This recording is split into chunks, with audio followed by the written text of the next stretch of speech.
We found a 7.5 gram over 35 meter intercept on the Blueberry vein, and then 11 over 11 at Scottie.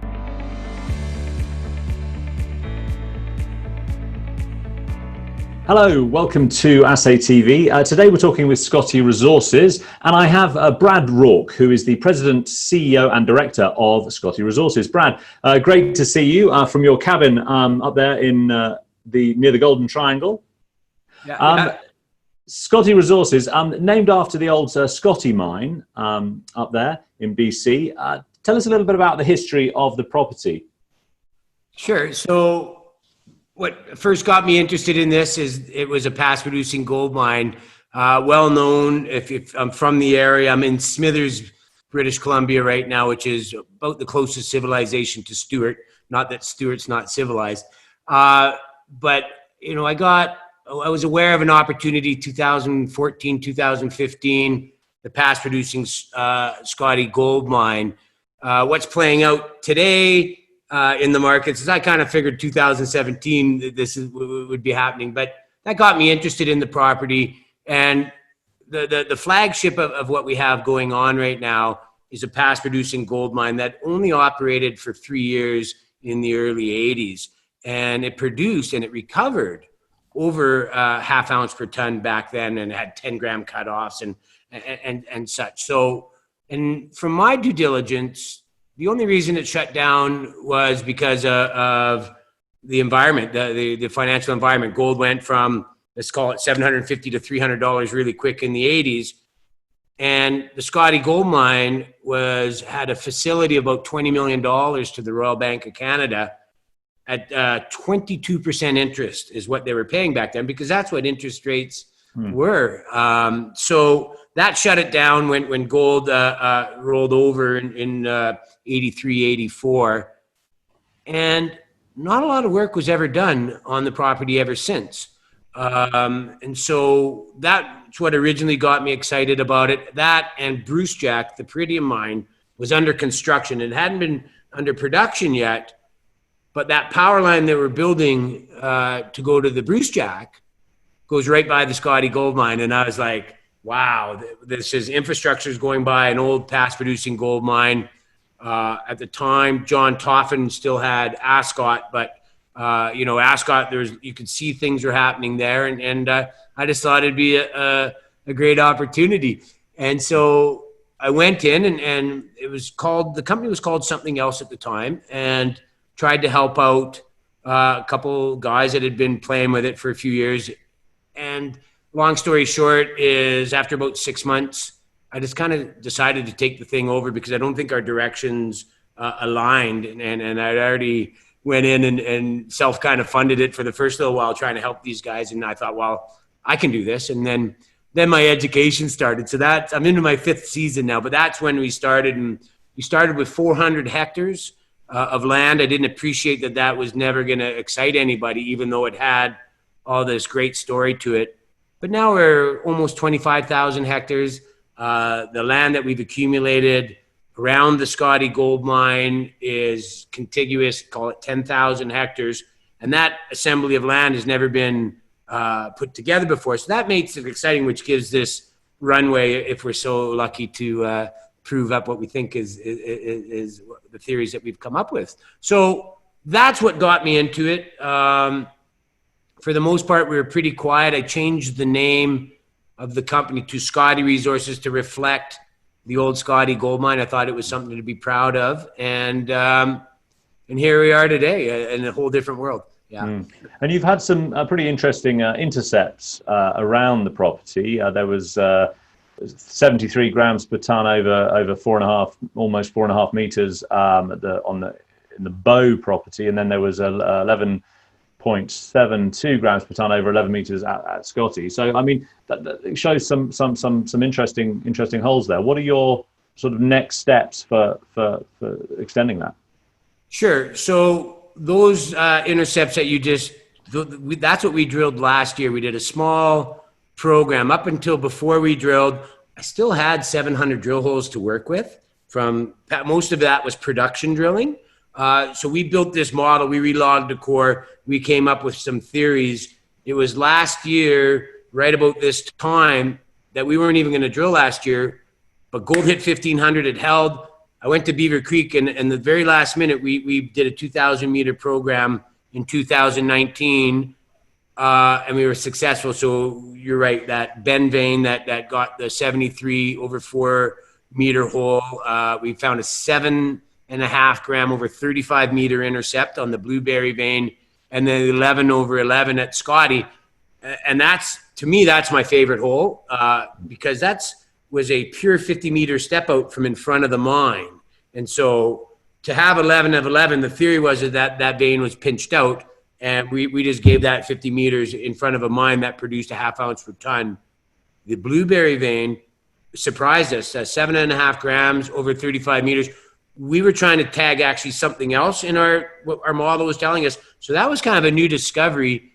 And then in all honesty, the bend vein, I don't want to say it was a twin hole, but it was a confirmation hole from 1984, but we never could find the collar, and we never ever did find any core to verify. And so for that bend property, we kind of went, well, there'd been a road built over top, and we figured it was right about there. And so we went at the heart of it, but we told everybody.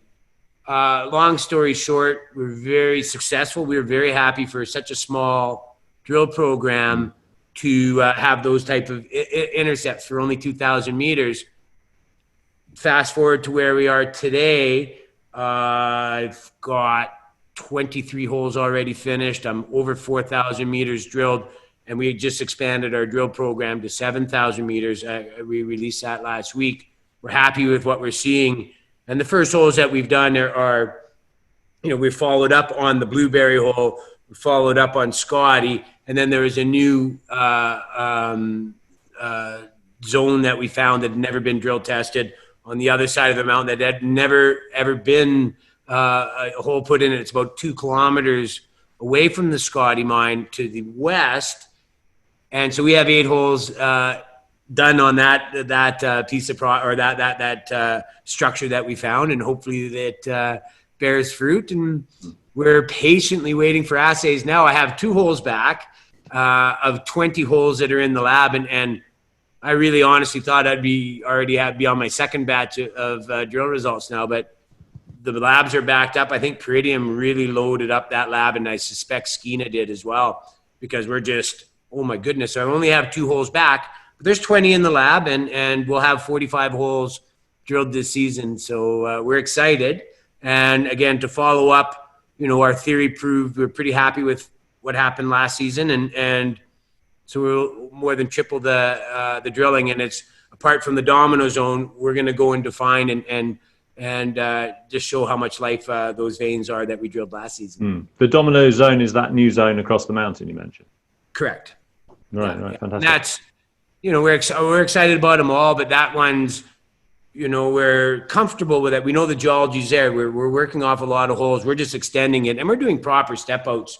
Like, we're talking, the first Scottie hole is 130 meter step out. So we didn't, do like, just go 10 meters over. We went 130 meters. We just really want to see what's happening there. And same with the Blueberry hole. We were 40 meter step outs from those last holes, because we're, I think we could fill them out later. We're feeling comfortable that the geology's there. We just trying to define it. So we've just got to wait for these assays to come back. Yeah. How are you funding all of this? I'm really sitting in a good position financially right now, knock on wood, but of the 5 years, and here we are in the COVID environment, but it was never easier. I mean, obviously I had a couple events happen, or more than a couple, but Eric Sprott came in. I had those great drill results. I had another large family office out of Geneva that bought 9% of the company, of pretty substantial mining people. So they liked what they saw. And so today I just had a bunch of warrants that got force exercised. We completed that this week. Monday, I just put another $2.5 million into the bank. And, I believe I could go into, I'm not exactly sure what we'll do, but we might not even have to raise money for next season. we'll see what surplus we have at the end of this season after an extended program.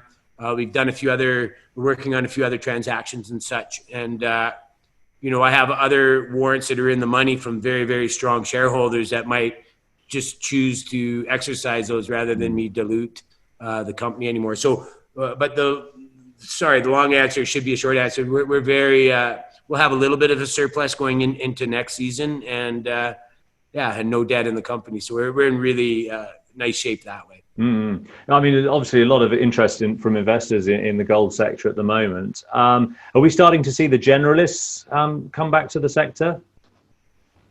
I wouldn't say we're there. I think people are more aware of it.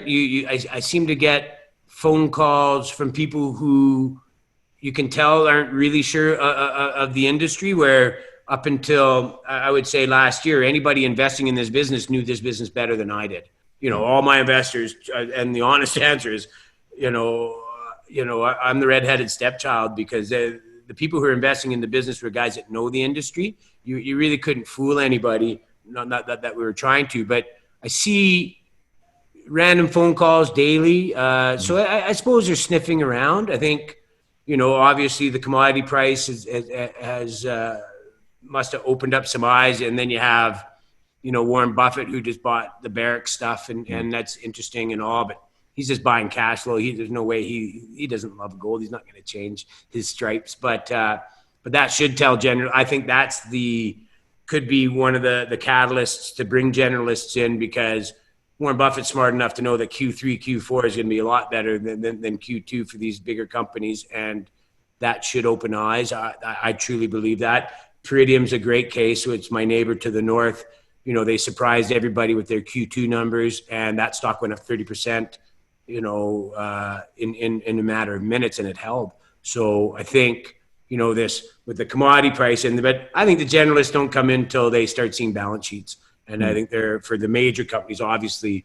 For me, we don't produce any cash, but I think that's what's going to be the catalyst to maybe open up some eyes and kind of going, apart from tech, what else is paying?